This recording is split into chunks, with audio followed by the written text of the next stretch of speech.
हिरण्याक्ष, दूसरे जन्म में बने रावण और कुंभकर्ण और तीसरे जन्म में बने शिशुपाल और दंतवक्र। राजा परीक्षित बोले हिरण्यकश्यप और हिरण्याक्ष कैसे बने? कहते हैं कि हिरण्यकश्यप और हिरण्याक्ष दो भाई थे। जब हिरण्याक्ष ने आतताई मचा दी तब भगवान ने वराह अवतार धारण किया और उसका उद्धार किया। प्रेम से बोलिए वराह भगवान की। हिरण्याक्ष का भाई था हिरण्यकश्यप। जब पता चला कि भाई को नारायण ने मार दिया तो हिरण्यकश्यप बड़ी शत्रुता करने लगा नारायण से। कहता कि कहीं नारायण मिल जाए उसे मार डालना, और युद्ध करने के लिए महाराज ताकत चाहिए तो शक्ति के लिए तपस्या करने चला गया ब्रह्मदेव की तपस्या की। इधर हिरण्यकश्यप तपस्या करने गई, पीछे से इनकी पत्नी है कयाधि, उनके 3 पुत्रों को देवताओं ने मार डाला। जब वापस आए पता चला कि 3 बेटे मर गए हैं, देवताओं ने मारे, तो और बड़ी दुश्मनी हो गई।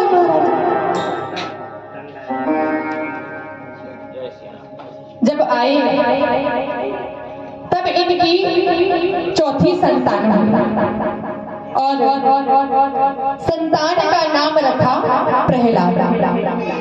और प्रहलाद जी के जीवन की क्या कहना। कहते हैं कि बालक एक कोरा कागज होता है, उस कागज में हम जो लिख दे, जो बना दे महाराज, वो वही बन जाता है। माता कयाधि जहाँ कहीं भी सत्संग में भजन में जाती, अपने पुत्र को साथ में लेकर जाती, पूजन करती, बगल में बैठा थी, वही प्रभाव प्रहलाद जी पर आया कि सारा दिन नारायण नारायण का नाम। पिताजी ने शिक्षा के लिए गुरुकुल भेजा, षंड और अमर इनके गुरु थे।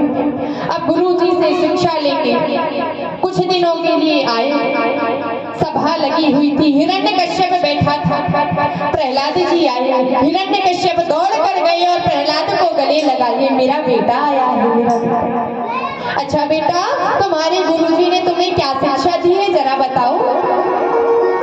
प्रहलाद जी कहते हैं पिताजी, मैंने तो इतना ही जाना है कि संसार में हम जहाँ कहीं भी सुख की कामना करते हैं, सुख कहीं नहीं, सुख तो नारायण के भजन में है, प्रभु के नाम में है। जैसे ही नारायण का नाम सुना हिरण्यकश्यप क्रोधित हो गया, षण्मार्क को डांटने लगा, क्या शिक्षा दी है तुमने मेरे पुत्र को, मेरे शत्रु का नाम लेता है। आज के बाद यदि इसके मुख से नारायण का नाम सुन लिया तो तुम दोनों के शीश धड़ से अलग कर दोगे।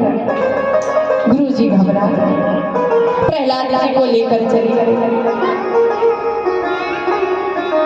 बड़ा प्रतिबंधित करके पढ़ाया। नारायण का नाम लेते तो गुरु जी बहुत मारते प्रहलाद। आज फिर सभा में आए, पिताजी ने गले से लगाया, कहने लगे बेटा बताओ क्या शिक्षा मिली है तुम्हें गुरुकुल से।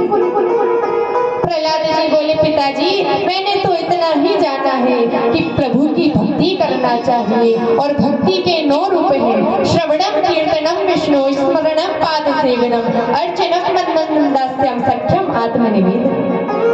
ये नवदा भक्ति से हम नारायण को पा सकते हैं। फिर नारायण का नाम सुना, फिर क्रोधित हो गई और प्रहलाद जी को मारने के अनंत प्रयास किए। कभी हाथी के नीचे डाल दिया, कभी पहाड़ से फेंक दिया, कभी अपनी बहन होलिका के साथ महाराज अग्नि में बैठा दिया। लेकिन कहते हैं ना कि जाको राखे साइया, मार सके ना कोई और बाल न बाका कर सके जो जग में। भगवान के भक्त का भला कोई बाल बाका कर सकता। आज गुरुकुल में प्रहलाद जी बैठे, जब भी भगवान का नाम ले लेते तो इतना मारते गुरु जी महाराज की पूरे लाल नीले कर देते।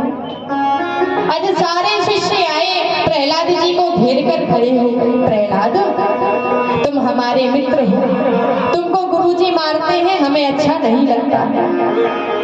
गुरुजी कहते हैं कि भगवान का नाम मत लो, भजन मत करो, तो मत करो, मत करो। जब बुढ़ापा आएगा तो बुढ़ापे में भजन कर लेना, अभी मत करो। प्रहलाद जी कहते हैं भैया यदि बचपन से आदत नहीं डालेंगे तो बुढ़ापे में भजन होने वाला नहीं। भजन की आदत तो बचपन से डालनी है। जिस प्रकार जब मिट्टी का घड़ा बनाते हैं तो कुम्हार जब मिट्टी का घड़ा बनाता है तो कच्चे घड़े को जैसी चाहे वैसी आकृति दे देता है, लेकिन यदि वह घड़ा पक गया तो क्या उसे आकृति दे सकते हैं? वो फूट जाएगा, लेकिन जरा भी ऐसा का वैसा। उसी प्रकार भजन की आदत बचपन में डालना, बुढ़ापे में नहीं। और बहुत आनंद आता है भजन में। चलो आज एक भजन का खेल खेलते हैं। सारे शिष्य बोले कैसा खेल?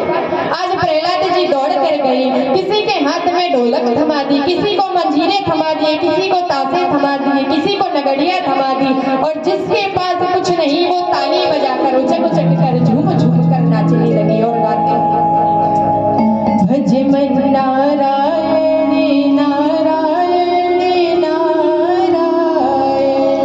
भज मन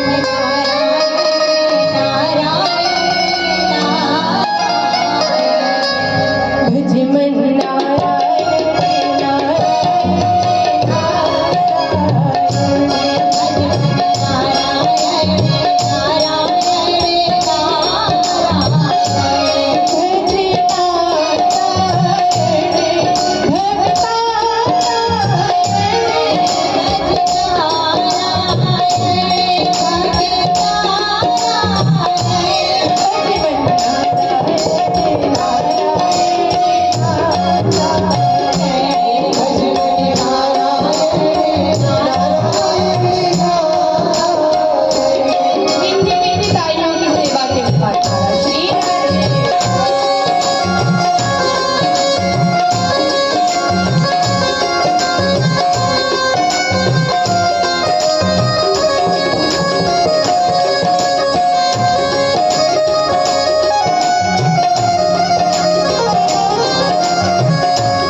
प्रहलाद जी हाथ जोड़ के खड़े, पिताजी आपसे तो प्रश्न पूछते भी नहीं आता, पूछते हो कि नारायण कहाँ है?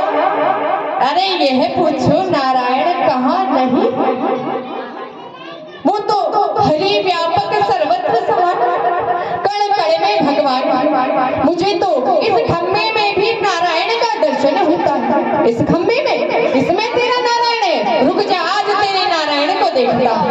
प्रहलाद को छोड़ा, गदा उठाई और जोर का प्रहार खम्भे में किया, खम्भा टूट गया और उससे आज नरसिंह भगवान प्रेम से बोलिए नरसिंह देव भगवान की।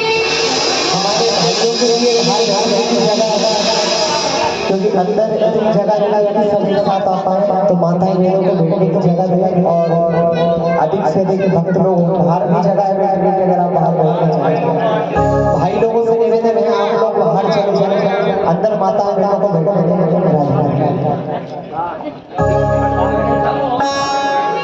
सूर्य अनेक फिरे गणवा, पे पद सूर से स्वाद कहा, पुनीताल मजीरा बाजती फिरी, मीरा बतवारी सी चाह कहा।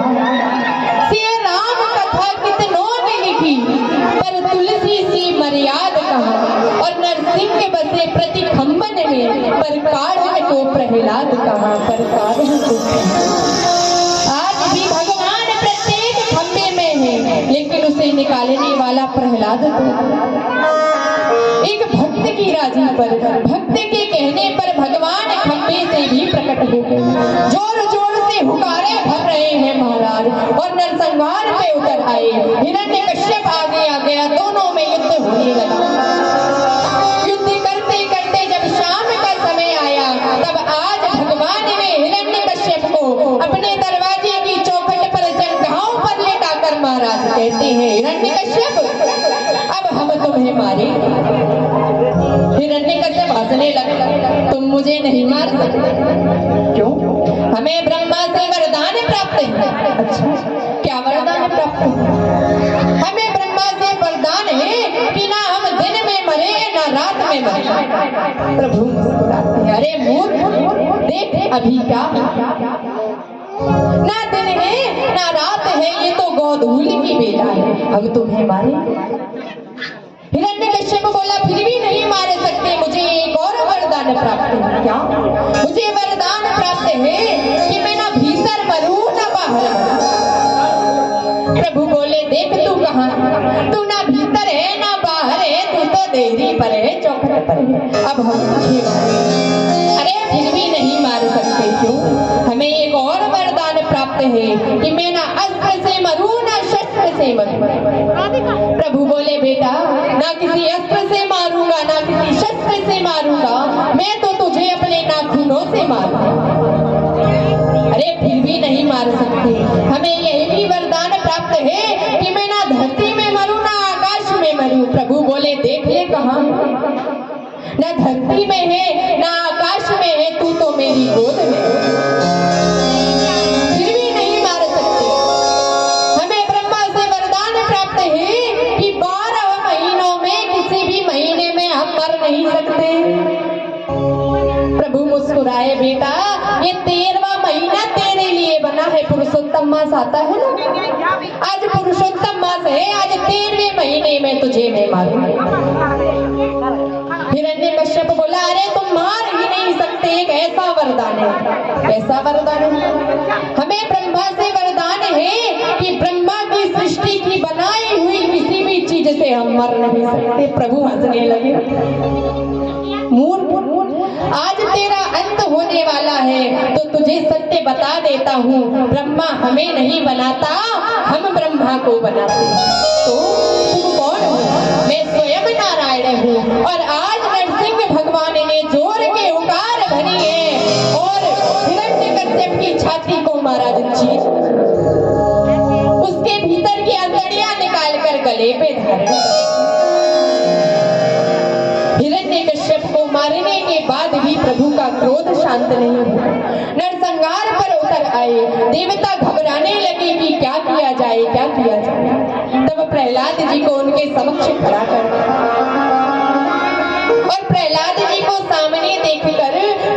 भगवान का क्रोध बिल्कुल शांत हो गया। जिस प्रकार एक गाय अपने बछड़े को प्रेम करती है ना, चाटती है, आज नरसिंह भगवान प्रहलाद जी को गोद में बिठाकर चाट रहे हैं, प्रेम कर रहे हैं। प्रहलाद जी से कहते हैं, बेटा मांग, तू क्या वरदान मांगना चाहता है? प्रहलाद जी हाथ जोड़ कर कहते हैं, प्रभु देना है तो इतना दे दो कि मेरे पिता तो राक्षस थे, दैत्य थे, लेकिन इन्हें मुक्ति मिल जाए, इन्हें मोक्ष मिल जाए। प्रभु कहते हैं, प्रहलाद तेरे जैसी संतान जिस वंश में है, तेरी तो पिछली 7 पीढ़ी और आने वाली 7 पीढ़ियां कर गई।